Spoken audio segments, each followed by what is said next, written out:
Bonjour mes amis, voilà, je partage avec vous une vidéo que j'intitule Le statut particulier. Ce n'est qu'un point de vue et c'est à vous d'en rajouter, bien sûr, d'en apporter vos jugements. D'ailleurs, je vous remercie d'avance, mais bien sûr, laissons de côté, s'il vous plaît, les commentaires qui n'ont pas de vision optimiste, bien sûr, ou positive de la situation. Après l'approbation du statut particulier du corps enseignant et des fonctionnaires du secteur de l'éducation, nous avons remarqué que la formation des enseignants n'est pas prise en considération. D'où la suppression totale, si on ose dire, la suppression totale de son statut enseignant-formateur, entre guillemets, je dirais enseignant-formateur, et le remplacer par un autre enseignant de classe 1 ou de classe 2, je ne sais pas ce qu'ils veulent dire par là, on n'a rien compris pour le moment. Alors, nous avons beaucoup d'ambiguïté dans ce sens. Peut-être, après la répartition des tâches, d'accord, ce que nous appelons en arabe on aura beaucoup plus d'éclaircissement. Bien sûr. Donc, je répète, je dirais, après l'approbation du statut particulier, ils ont supprimé le statut d'enseignant formateur. Ils l'ont remplacé par un enseignant de classe B, de classe 1, de classe 2, etc. etc. Je dirais que c'est une bavure, d'accord? Je dirais que c'est une dérive de l'école algérienne. C'est une erreur, d'accord? On peut dire que c'est une erreur fondamentale. La formation est un principe primordial. La formation est un principe primordial de l'enseignement, surtout, je dirais, de l'enseignement dans le monde. C'est la formation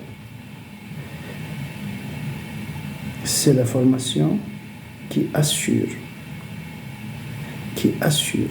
la relève, je dirais la relève, sème l'esprit d'équipe dans le groupe des enseignants, dans le groupe des fonctionnaires, je dirais de manière générale. Si on se sépare de cette procédure, de ce genre de comportement à l'enceinte de nos établissements ou de nos sociétés, que ce soit économiques ou autres, d'accord, que ce soit social ou économique ou dans toutes les sociétés, on va se suicider, d'accord, on va s'éteindre comme une bougie, petit à petit, d'accord. La formation, c'est la colonne vertébrale qui assure la qualité de l'enseignement dans nos établissements. C'est grâce à elle qu'on peut dépasser plusieurs obstacles. D'accord? Plusieurs obstacles, bien sûr, surtout quand on parle aujourd'hui de la technologie de l'information et de la communication. Nous sommes devant un élève, entre parenthèses, on ne va pas y aller trop loin. Nous sommes devant un élève qui est en quelque sorte incompris. D'accord? C'est un élève qui est dans son subconscient, il est soumis à une classe. Il est soumis de suivre des études. Pour lui, c'est une punition. Bien sûr, surtout quand on voit ce qui est vraiment publié dans les réseaux sociaux par rapport aux autres écoles, par rapport aux autres adolescents, qu'est-ce qu'ils font dans le monde, etc., etc., etc. L'élève algérien aujourd'hui, et pour lui, l'école, c'est une punition. Bien sûr, c'est une grave erreur. Mais c'est à nous, en tant qu'enseignants, de gérer ces pulsations. C'est à nous de gérer ces illusions. Mais, en contrepartie, si l'école algérienne est dépourvue de formation continue des uns et des autres, je suis un néophyte en quelque sorte, je suis un enseignant fraîchement installé dans un établissement. Comment pourrais-je faire? Je n'ai pas suivi à l'université d'études qui peuvent me permettre de voir, de gérer une classe par exemple, de gérer certaines choses, de savoir comment rédiger une fiche pédagogique. Je n'ai pas suivi, j'ai suivi un enseignement de manière générale relatif à la littérature, etc., etc. Quand on parle de langue, je parle de langue. Laissons, bien sûr, avec les autres matières. Je parle en tant qu'enseignant de matière, bien enseignant plutôt de français, de langue étrangère. Si je n'ai pas quelqu'un qui va m'épauler,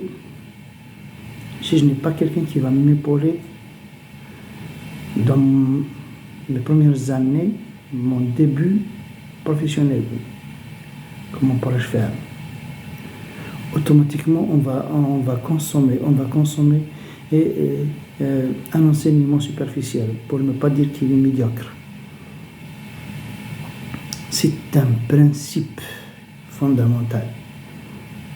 C'est un principe fondamental de l'école algérienne. L'école algérienne doit tenir compte de la formation.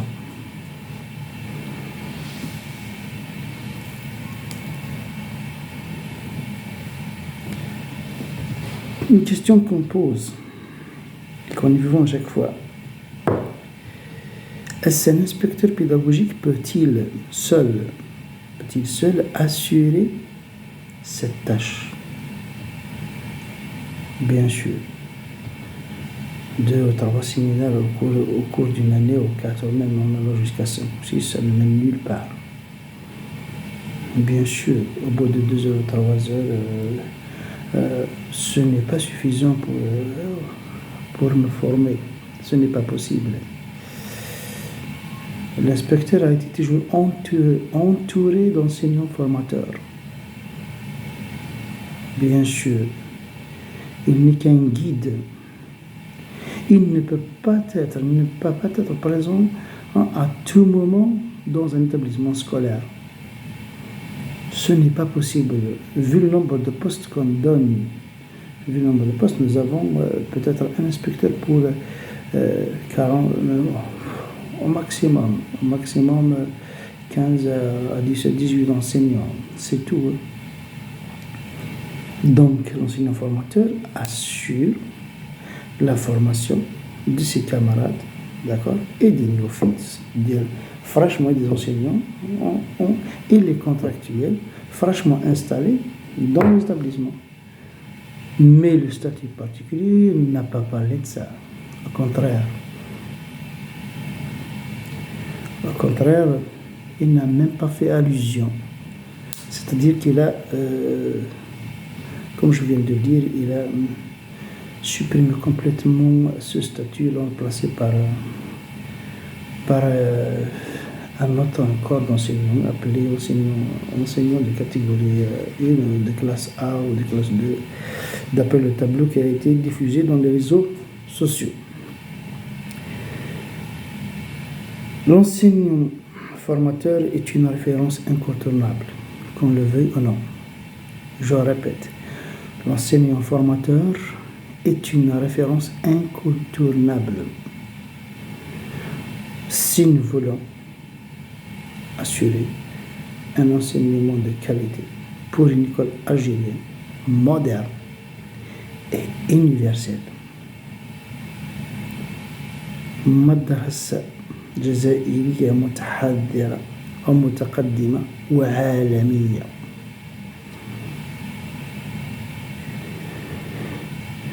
Je tiens à vous remercier profondément.